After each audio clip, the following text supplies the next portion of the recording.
Bismillahirrahmanirrahim. Assalamualaikum warahmatullahi wabarakatuh. Baik anak-anak, setelah kemarin kita membahas keajaiban Al-Quran. Yang pertama, pengertian Al-Quran. Yang kedua, proses turunnya Al-Quran. Yang ketiga, fungsi Al-Quran. Dan yang terakhir, yaitu keajaiban Al-Quran, tentang lebah dalam Al-Quran ya. Nah, baik, sekarang kita akan lanjutkan membahas dua lagi keajaiban semut dalam Al-Quran, dan yang ketiga yaitu adalah keajaiban laba-laba dalam Al-Quran. Silahkan simak ya videonya. Nah, anak-anak, alhamdulillah kita sudah mengetahui bagaimana Allah Subhanahu wa Ta'ala menciptakan lebah dan mengabadikannya di dalam Al-Quran yang sudah kita bahas kemarin. Sekarang insya Allah kita akan bahas keajaiban semut dalam Al-Quran. Ada yang tahu tidak nama surat dalam Al-Quran yang Allah abadikan untuk semut tersebut? Ada yang tahu? Ya, jika tidak tahu, nanti kita akan bahas sekarang. Baik, anak-anak yang saleh dan saleha, bukan tanpa alasan Allah Subhanahu wa Ta'ala menjadikan semut sebagai nama surat ke-27 dalam Al-Quran. Ada yang tahu apa namanya? Ya, namanya adalah An-Naml. Nah, dan berisikan sebanyak 93 ayat. Untuk selanjutnya silakan simak videonya ya sampai selesai agar pengetahuan kita semua bertambah mengenai Al-Quran. Silakan simak videonya sampai dengan selesai.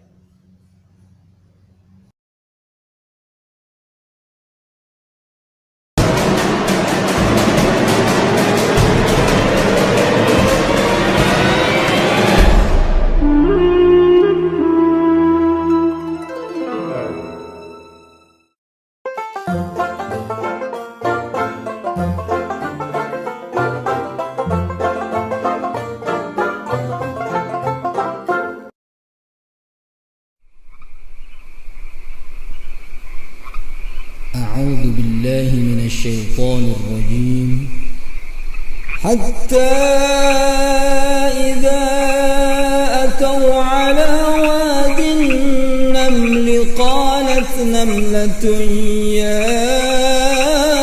أيها النمل ادخلوا مساكنكم لا يحطمنكم سليمان وجنوده وهم لا يشعرون.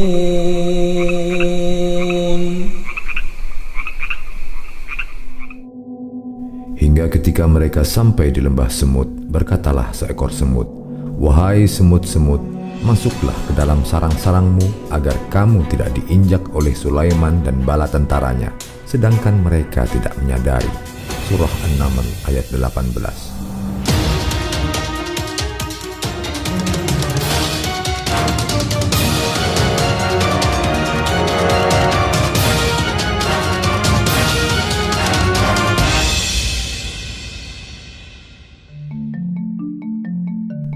Begitulah salah satu ayat Al-Quran yang menyebutkan hewan semut dalam rangkaian kisah perjalanan Nabi Allah Sulaiman melintasi suatu lembah, hingga dijadikan salah satu nama surah dalam Al-Quran, yaitu An-Naml yang berarti semut. Tidak hanya Al-Quran, beberapa hadis Nabi Shallallahu Alaihi Wasallam juga menjadikan hewan semut sebagai objek pembicaraan. Di antaranya, Nazala nabiyyun minal anbiya'i tahta syajarah faladaghathu namlah fa'amara bijahazihi fa'ukhrija min tahtiha thumma amara bibaitiha fa'ahraqa bin nar fa'awha Allahu ilaih fahalla namlatan wahidah. Rawahu Al-Bukhari wa Muslim an Abi Hurairah. Artinya, pada suatu saat seorang nabi di antara para nabi beristirahat di bawah pohon.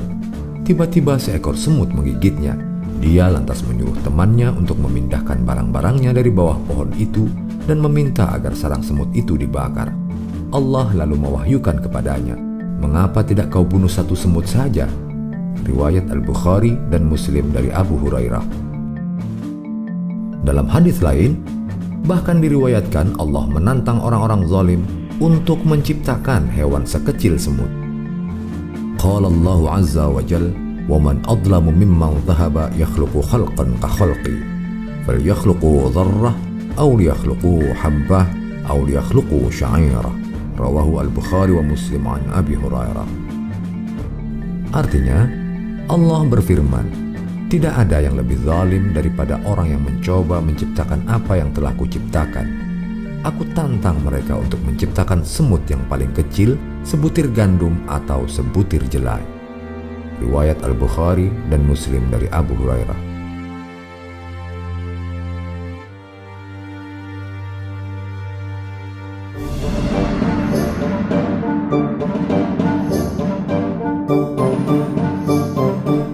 Semut hidup berkelompok dengan struktur sosial dan pembagian kerja yang sangat efisien. Banyak hal yang dapat direnungkan setelah kita mengetahui peri kehidupan semut, seperti kesediaan berkorban bagi sesama, tidak adanya diskriminasi, dan banyak lagi. Berbagai penelitian yang dilakukan hingga saat ini belum sanggup mengungkap semua peri kehidupan sosial semut. Karena itu, bagaimana semut dapat mengelola kelompoknya yang kadangkala terdiri dari individu-individu yang sangat banyak, belumlah seluruhnya terungkap. Koloni semut bahkan tidak memerlukan polisi dalam mengatur kehidupannya. Jika Anda berpikir ratu semut adalah pemimpin tertinggi kelompok, maka kenyataannya tidaklah demikian. Tugas ratu hanyalah menjamin keberlanjutan jenis. Tampaknya tidak ada struktur kepemimpinan yang berdasarkan rantai komando dalam koloni semut. Jika begitu, lalu siapakah yang memberi mereka perintah? Semut mengenal sistem kasta. Ada 3 kasta besar dalam tiap koloni. Menduduki kasta pertama adalah ratu dan pejantan. Dalam satu koloni bisa didapati 1 ekor ratu atau lebih. Berbeda dengan lebah yang hanya memiliki 1 ratu dalam tiap sarang. Satu-satunya tugas ratu semut adalah bereproduksi. Ukuran tubuh ratu lebih besar daripada semut lainnya.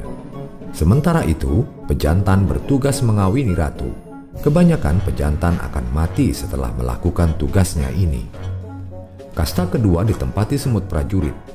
Tugas mereka adalah berburu, mencari daerah baru untuk tempat tinggal sekaligus membangun sarang. Menempati kasta ketiga adalah semut pekerja yang semuanya merupakan betina mandul. Tugas primer semut pekerja adalah melayani ratu dan larva. Mereka membersihkan sarang, mencari makanan, dan menyajikannya kepada sang ratu. Kadang mereka juga bertugas memperluas sarang apabila hal itu dirasa perlu. Kasta prajurit dan pekerja mempunyai beberapa tingkatan di bawahnya. Setiap subkelompok mempunyai tugas yang jelas, misalnya satu kelompok bertugas melawan musuh, satu kelompok berburu, kelompok lain membangun sarang, yang lain lagi memelihara sarang, dan seterusnya. Mereka tidak mempersoalkan posisi dan pekerjaan yang harus mereka jalani. Keberlanjutan koloni adalah hal yang paling penting bagi mereka. Jelas tidak ada istilah atasan bawahan dalam sistem yang dianut oleh kelompok semut. Sistem komando dalam koloni semut diketahui tidak terpusat. Namun bagaimana kegiatan di sana tidak simpang siur dan tumpang tindih belum dapat dijelaskan oleh ilmu pengetahuan. Semut adalah pekerja keras. Semut pemotong daun mengangkut daun untuk dijadikan media bagi perkebunan jamur. Mereka juga membuat rumah dari daun yang dijahit satu sama lain. Makanan semut bisa berupa hewan, misalnya serangga dan hewan kecil lainnya. Semut juga sudah mengenal cara beternak. Misalnya beternak kutu daun penghasil cairan gula dan ulat kupu tertentu yang sangat mereka sukai. Sebagai ganti dari layanan yang diberikan oleh kutu daun dan ulat kupu itu, semut memberi mereka perlindungan dari pemangsa dan parasit. Penelitian menemukan bahwa untuk menjalani kehidupan sosial yang sangat terorganisir ini, semut dibekali kemampuan berkomunikasi yang sangat canggih. Di bagian kepala semut terdapat seperangkat alat peraba yang dapat mengenali sinyal kimia maupun visual. Otaknya terdiri dari sekitar 1,5 juta simpul saraf. Mereka juga dibekali mata yang berfungsi baik dan sungut yang bisa berfungsi sekaligus sebagai hidung untuk mencium maupun sebagai ujung jari untuk meraba. Tonjolan-tonjolan di bawah mulutnya berfungsi sebagai pencecap, sedang rambut-rambut di tubuhnya berfungsi sebagai organ penyentuh.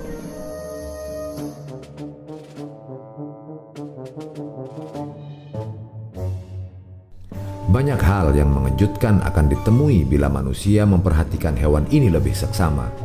Di antaranya adalah kenyataan bahwa semut telah mengenal konservasi energi dengan cara menggendong semut pekerja lain saat sedang tidak membawa beban, sehingga energi dapat dihemat untuk kesempatan lain.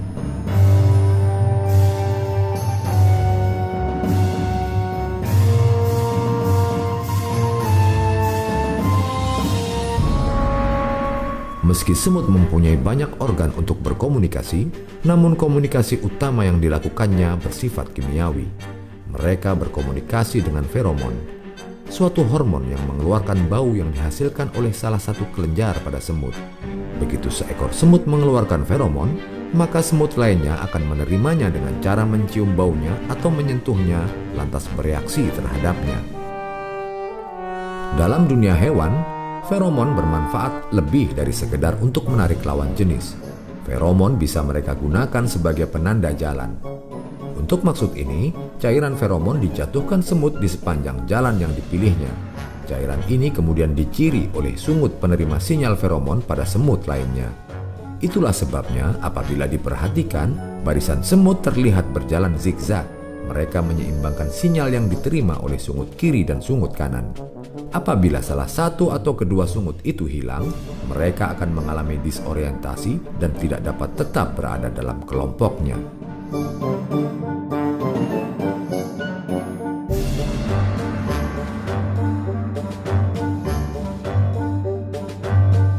Tidak semua jenis semut dapat memanggil semut lainnya. Ada jenis yang tidak dapat memanggil semut lainnya untuk membantu melakukan sesuatu, misalnya meminta bantuan untuk mengangkut makanan yang berukuran besar. Semut-semut paling maju dan paling canggih dalam hal penggunaan feromon adalah mereka yang masuk dalam kasta prajurit. Dikatakan paling canggih karena hanya dengan satu sinyal kimia saja, seekor semut prajurit dapat memanggil kawan sejawatnya dalam jumlah ribuan ekor.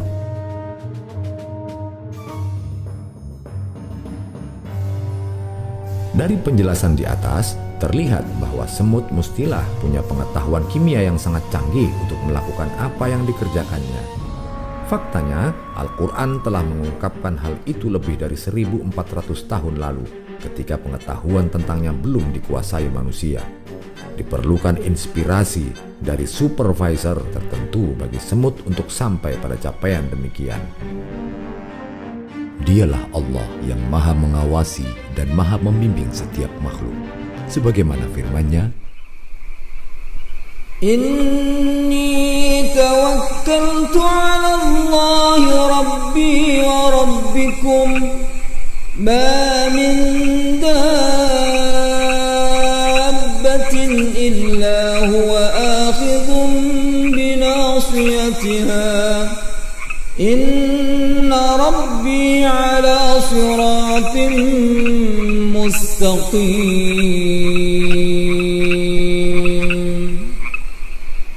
Sesungguhnya aku bertawakal kepada Allah Tuhanku dan Tuhanmu. Tidak satu pun makhluk bergerak yang bernyawa melainkan Dialah yang memegang ubun-ubunnya. Sungguh Tuhanku di jalan yang lurus. Surah Hud ayat 56.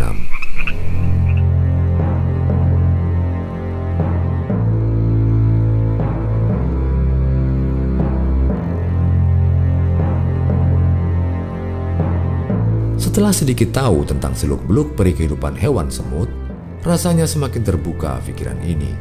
Betapa masih sangat banyak ilmu pengetahuan yang hingga detik ini belum sepenuhnya dipahami oleh manusia seperti kita. Betapa kuasa Allah meliputi segala makhluk sekecil apapun di langit dan di bumi.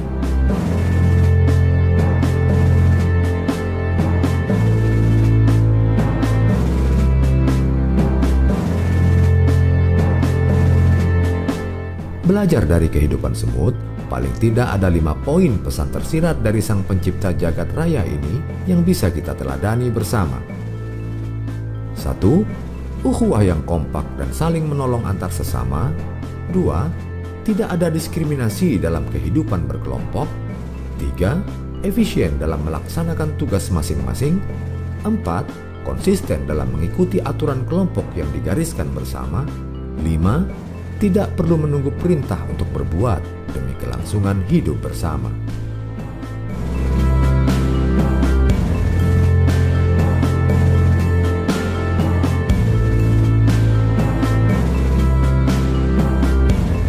Demikian pembahasan tafsir ilmi episode semut dalam serial Hewan dalam Perspektif Al-Quran dan Sains. Semoga bermanfaat. Sampai jumpa di serial berikutnya dengan pembahasan hewan lain yang tak kalah menarik. Baik, alhamdulillahirrabbilalamin. Anak-anak yang saleh dan salehah, setelah kita membahas keajaiban semut dalam Al-Quran, sekarang kita akan lanjutkan yang terakhir, yaitu yang ketiga, keajaiban keajaiban laba-laba dalam Al-Quran. Nah, anak-anak, siapa yang menyangka bahwa laba-laba ini memiliki ataupun punya 5 keunikan? Nah, kita bahas. Yang pertama ini adalah benangnya ini yang dihasilkan oleh laba-laba itu 5 kali lebih kuat dari baja. Nah, yang kedua, sarangnya itu menyelamatkan Rasulullah SAW ketika di gua ketika di gua Thur. Kemudian yang ketiga, laba-laba ini sebagai arsitek yang hebat. Kemudian yang keempat, laba-laba menjadi inspirasi bagi film apa? Film Batman? Bukan, ya. Jadi laba-laba ini menjadi inspirasi bagi film Spider-Man. Nah, kemudian yang kelima, laba-laba dipilih oleh Allah Subhanahu wa taala sebagai nama surah dalam Al-Qur'an, yaitu surah ke-29 dengan namanya apa? Surah Al-Ankabut, dengan jumlah ayat sebanyak 69. Nah, baik anak-anak, untuk nambah pengetahuan kita, silahkan simak videonya sampai dengan selesai ya, agar pengetahuan kita bertambah. Terima kasih, silahkan simak videonya. Bismillahirrahmanirrahim.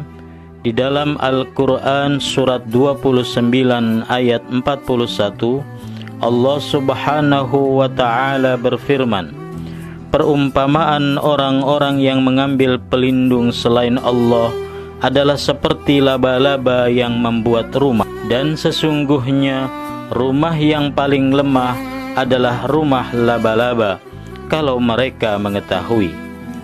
Mukjizat pertama di dalam ayat ini adalah sesungguhnya yang membangun sarang laba-laba adalah yang betina.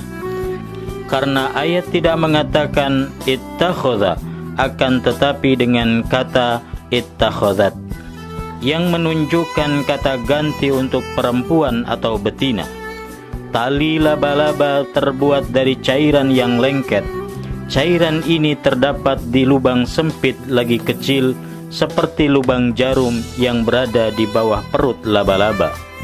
Dan cairan ini memiliki ciri-ciri khusus, yaitu ketika terkena udara maka akan menjadi keras.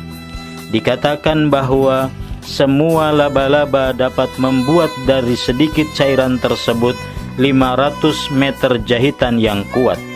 Setelah perkawinan selesai antara yang jantan dengan yang betina, sang betina membunuh yang jantan dan memakannya, karena ukurannya lebih besar dan penjagaannya lebih kuat dibandingkan yang jantan.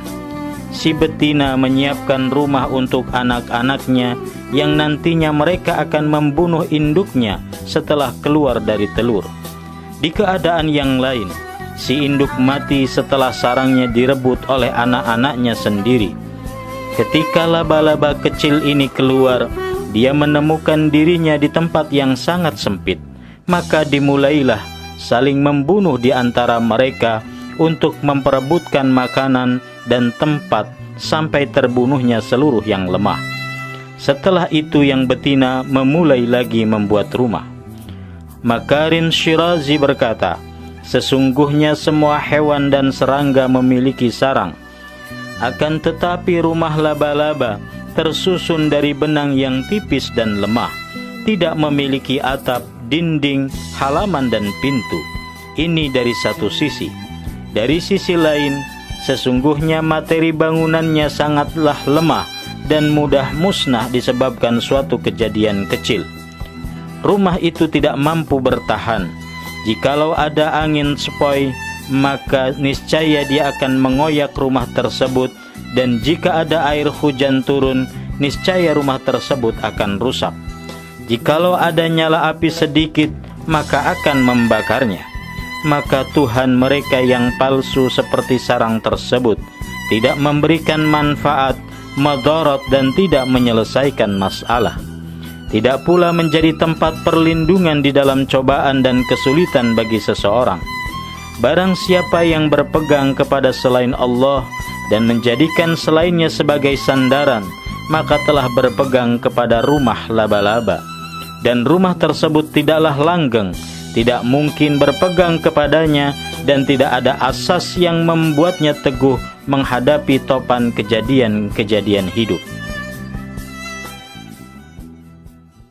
Baik, anak-anak yang saleh-salehah, itu saja yang dapat Bapak sampaikan. Kurang lebihnya Bapak mohon maaf yang sebesar-besarnya. Wallahu muwaffiq ala aqwamit thoriq. Wallahu a'lam bishawab. Wassalamualaikum warahmatullahi wabarakatuh.